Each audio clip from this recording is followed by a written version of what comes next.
Welcome to Manifest Learning. আজিৰ সেশনটোত ইণ্ডিয়াৰ history কেইটামান কুৱেশ্যন আলোচনা কৰিম যিবোৰ কুৱেশ্যন আপোনালোকৰ আগন্তুক অসম পুলিচ সাব ইন্সপেক্টৰ নাইবা আসাম ডাইৰেক্ট ৰিক্ৰুটমেণ্ট বা অন্যান্য যিকোনো ধৰণৰ ষ্টেট গভৰ্ণমেণ্টে হওক বা চেণ্ট্ৰেল গভৰ্ণমেণ্টে হওক সকলো ধৰণৰ এক্সামৰ কাৰণে সহায় হ'ব ইণ্ডিয়ান হিষ্ট্ৰী এটা গুৰুত্বপূৰ্ণ টপিক ইয়াৰ পৰা কুৱেশ্যন যিকোনো কম্পিটিটিভ এক্সামত অহা দেখা যায় মই ইয়াৰ এটা প্লেলিষ্ট বনাই দিম সেই প্লেলিষ্টসমূহত অকল ইণ্ডিয়ান হিষ্ট্ৰীৰ মানে ক্ৰনলজিকেল অৰ্ডাৰত মই কুৱেশ্যনসমূহ দিবলৈ ট্ৰাই কৰিম আজিৰ প্ৰথম কুৱেশ্যনটো হ'ল what is the original name of Balban বলৱানৰ প্ৰকৃত নাম কি সুধিছে অপশ্যন 1 দিয়া আছে জিয়াউদ্দিন বিন অপশ্যন 2 দিয়া আছে আলাউদ্দিন বিন অপশ্যন 3 দিয়া আছে উলুগ খান আৰু অপশ্যন 4 দিয়া আছে মুহাম্মদ গতিকে শুদ্ধ উত্তৰ হ'ব অপশ্যন নম্বৰ 3 উলুগ খান গতিকে বলৱানৰ প্ৰকৃত নাম উলুগ খান বুলি জনা যায় next who was the author of কিতাব উল হিন্দ অপশ্যন 4 দিয়া আছে অপশ্যন 1 আবু সঈদ অপশ্যন 2 ফিৰাদাউসি অপশ্যন 3 আবুল ফজল আৰু অপশ্যন 4 দি আছে অলবেৰুনি গতিকে কিতাব উল হিন্দ নামৰ এই যিখন পুথি আছে সেই পুথিখন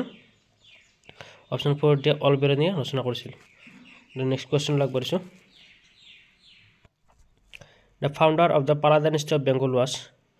বংগদেশত পাল বংশ প্ৰতিষ্ঠাপনা কৰিছিল সেইটো দিছে option 1 Devapala option 2 Gopala option 3 Brahmapala আৰু অপশ্যন 4 আছে মহিপালা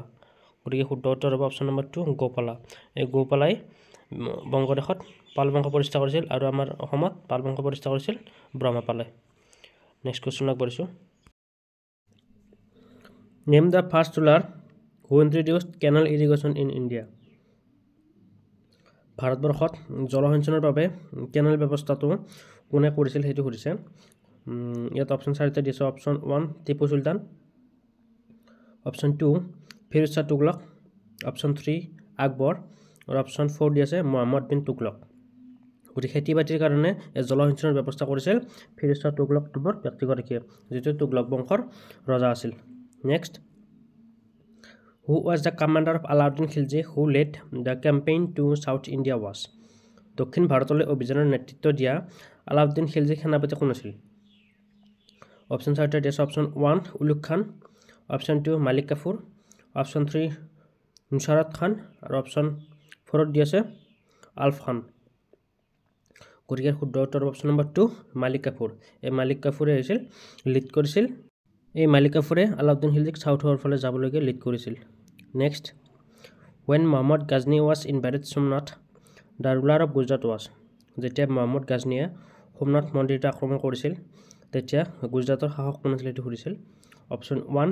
ভীমা 2 অপশ্যন 2 ভীমা 1 অপশ্যন 3 জয়সীমা সিদ্ধৰাজা আৰু অপশ্যন 4 আছে মুলা ৰাজা গতিকে অপশ্যন 2 হ'ব শুদ্ধ উত্তৰ ভীমা 2 এই ভীমা 2 আছিল তেতিয়া গুজৰাটৰ শাসক মুহাম্মদ গাজনীয়ে যেতিয়া সোমনাথ আক্ৰমণ কৰিছিল Who wrote an epic Padmavat writing to King Ratan Singh and his queen Padmani? Padmavat নামৰ যিখন মহাকাব্য আছে সেইখন কোনে ৰচনা কৰিছিল যিটো ৰতন সিংহ আৰু তেখেতৰ ৱাইফ পদ্মিনীৰ ওপৰত বেছ কৰি ৰচনা কৰা হৈছিল সেই পদ্মাৱত নামৰ এপিকখন আৰু এটিও ৰচনা কৰিছিল তলত দিয়া অপশ্যনসমূহৰ অপশ্যন 2 যিটো দি আছে মালিক মুহাম্মদ জয়সী এই মালিক মুহাম্মদ জয়সীয়ে পদ্মাৱত নামৰ এপিকখন ৰচনা কৰিছিল এতিয়া নেক্সট কুৱেশ্যনলৈ আগবাঢ়িছোঁ Name the medieval Hindu ruler who was the contemporary of Akbar and took the title of Vikramaditya. মধ্যযুগীয় হিন্দু শাসকৰ নাম লিখা যিজন আকবৰৰ সমসাময়িক আছিল আৰু যে বিক্ৰমাদিত্য উপাধি গ্ৰহণ কৰিছিল সেইটো সুধিছে option 1 Hemchandra option 2 Rana Pratap option 3 ৰাজা মানসিংহ আৰু অপশ্যন 4 দি আছে বলৱান গতিকে অপশ্যন 8 হ'ব শুদ্ধ উত্তৰ হেমচন্দ্ৰ এই হেমচন্দ্ৰ আছিল আকবৰৰ সমসাময়িক যিয়ে বিক্ৰমাদিত্য উপাধি গ্ৰহণ কৰিছিল নেক্সট কুৱেশ্যন আগবাঢ়িছোঁ the Indian Muslim poet historian and musician who called himself as parrot of India কোনজন ভাৰতীয় মুছলিম পয়েট আছিল হিষ্টৰিয়ান আছিল আৰু মিউজিচিয়ান আছিল যিয়ে নিজকে পেৰট অফ ইণ্ডিয়া বুলি কোৱা হয় অৰ্থাৎ ভাৰতৰ কপৌ বুলি নিজকে কৈছিল সেইজন কোন সুধিছে অপশ্যন 1 মালিক মুহাম্মদ জয়সী অপশ্যন 2 দি আছে আমিৰ খুশ্ৰু অপশ্যন 3 তানসেন আৰু অপশ্যন 4 আছে মুল্লা দাউদ গতিকে শুদ্ধ উত্তৰ অপশ্যন নম্বৰ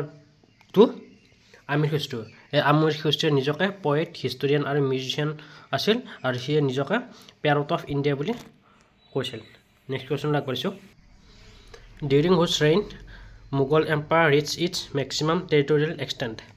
কাৰ ৰাজত্বকালত মোগল সাম্ৰাজ্য সৰ্বোচ্চ ভূখণ্ডৰ পৰিসৰ লাভ কৰিছিল অৰ্থাৎ নিজৰ বাউণ্ডাৰীটো সৰ্বোচ্চ পৰিমাণে বঢ়াইছিল বিভিন্ন ষ্টেট বা বিভিন্ন এৰিয়াৰ লগত বা চিটিৰ লগত তেওঁলোকে কাজিয়া কৰিছিল যুদ্ধ কৰিছিল তেনেকৈ নিজে ঠাইবোৰ দখল কৰি লৈছিল সেইটো কোনজন মোগল সাম্ৰাজ্যৰ শাসনকালত হৈছিল সেইটো সুধিছে অপশ্যন 1 দি আছে আকবৰ অপশ্যন 2 দি আছে বাবৰ অপশ্যন 3 দি আছে ঔৰংজেব আৰু অপশ্যন 4 দি আছে বাহাদুৰ শ্বাহ জাফাৰ 2 গতিকে ইয়াৰ শুদ্ধ উত্তৰ হ'ব অপশ্যন নম্বৰ 3 হ'ব ইয়াৰ শুদ্ধ উত্তৰ ঔৰংজেবৰ শাসনকালতে Mughal empire maximum territory extend কৰিছিল নেক্সট কুৱেশ্যনলৈ আগবাঢ়িছোঁ হু was the founder of Bahmani kingdom Bahmani ৰাজ্য কোনে প্ৰতিষ্ঠা কৰিছিল সেইটো সুধিছে অপশ্যন 1 দি আছে ফিৰোজ শ্বাহ অপশ্যন 2 দি আছে আহমদ শ্বাহ অপশ্যন 3 দি আছে মহম্মদ শ্বাহ আৰু অপশ্যন 4 দি আছে আলাউদ্দিন হাছান বাহমন শ্বাহ গতিকে বাহমনি ৰাজ্য কোনে প্ৰতিষ্ঠা কৰিছিল ইয়াৰ শুদ্ধ উত্তৰ হ'ব অপশ্যন নম্বৰ 4 আলাউদ্দিন হাছান বাহমন শ্বাহ যিয়ে বাহমনি কিংডম ফাউণ্ড কৰিছিল next Harihara and Bukka the founder of the empire of Vijayanagara name their dynasty S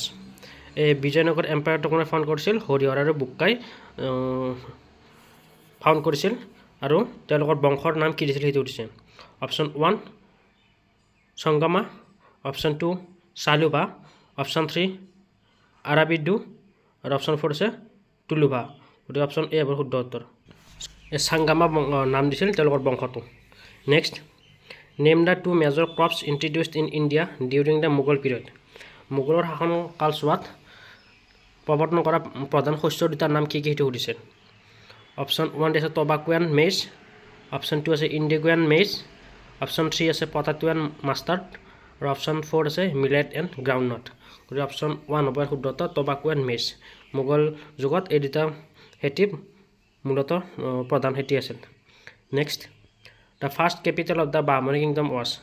Bahmani ৰাজ্যৰ প্ৰথম ৰাজধানী কি আছিল সেইটো সুধিছে অপশ্যন 1 গুলবাৰাগা অপশ্যন 2 বৈদৰ অপশ্যন 3 গোলকুণ্ডা আৰু অপশ্যন 4 আছে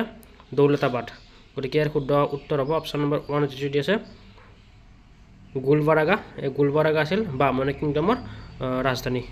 নেক্সট কুৱেশ্যন আগবাঢ়িছোঁ Babur came to India originally from বাবৰে মূলতঃ ক'ৰ পৰা আহিছিল বাবৰে সেই পানীপথৰ প্ৰথম যুদ্ধ জয় কৰি মোগল সাম্ৰাজ্য প্ৰতিষ্ঠা কৰিছিল ইব্ৰাহিম লোদীৰ লগত 1526 চনত গতিকে বাবৰে অৰিজিনেলি ক'ৰ পৰা আহিছিল সেইটো সুধিছে option 1 Fergana option 2 Khorasan option 3 Italy আৰু অপশ্যন 4 আছে পাকিস্তান গতিকে ইয়াৰ শুদ্ধ উত্তৰ বা অপশ্যন নম্বৰ 8 যিটো আছে ফাৰগানা এই ফাৰগানাৰ পৰা বাবৰে মূলতঃ আহিছিল নেক্সট কুৱেশ্যন আগবাঢ়িছোঁ the battle of Haldighati was fought between Rajput and Mughal forces who led the Mughal forces হলদিঘাটৰ যুদ্ধ কাৰ মাজত হৈছিল ৰাজপুত আৰু মোগল বাহিনীৰ মাজত হৈছিল কিন্তু এই যুদ্ধত মোগল বাহিনী কোনে নেতৃত্ব প্ৰদান কৰিছিল সেইটো সুধিছে option 1 Man Singh option 2 Jai Singh option 3 Akbar আৰু অপশ্যন 4 দি আছে বাবৰ গতিকে ইয়াৰ শুদ্ধ উত্তৰ হ'ব অপশ্যন নম্বৰ এ মানসিংহ গতিকে এই হলদিঘাটৰ যুদ্ধত মোগল বাহিনীক মানসিংহই নেতৃত্ব প্ৰদান কৰিছিল আৰু এই হলদিঘাটৰ যুদ্ধ কিমান চনত হৈছিল লিখি দিছোঁ 1576ত এই যুদ্ধ হৈছিল নেক্সট কুৱেশ্যন আগবাঢ়িছোঁ name the real founder of sultanate of Delhi দিল্লীৰ চুলতান বংশৰ প্ৰকৃত প্ৰতিষ্ঠাপক কোন আছিল এই চুলতান বংশ কুতুবুদ্দিন আইবাকে প্ৰতিষ্ঠা কৰিছিল কিন্তু তেওঁক ৰিয়েল ফাউণ্ডাৰ হিচাপে জনা নাযায় এই ৰিয়েল ফাউণ্ডাৰ হিচাপে কাক জনা যায় সেইটো সুধিছে option A Qutubuddin Aibak option B Iltutmish option C Balban আৰু অপশ্যন ডি আছে মাহমুদ ঘুৰি যে অপশ্যন বি হ'ব শুদ্ধ উত্তৰ ইলটুটমিছ এই দিল্লী চুলতানেটৰ প্ৰকৃত ফাউণ্ডাৰ বুলি ইলটুটমিছক জনা যায় গতিকে ভিডিঅ'টো এইখিনি আছিল যদি ভাল পাইছে লাইক কৰিব শ্বেয়াৰ কৰিব লগতে চেনেলটো ছাবস্ক্ৰাইব কৰিবলৈ নাপাহৰিব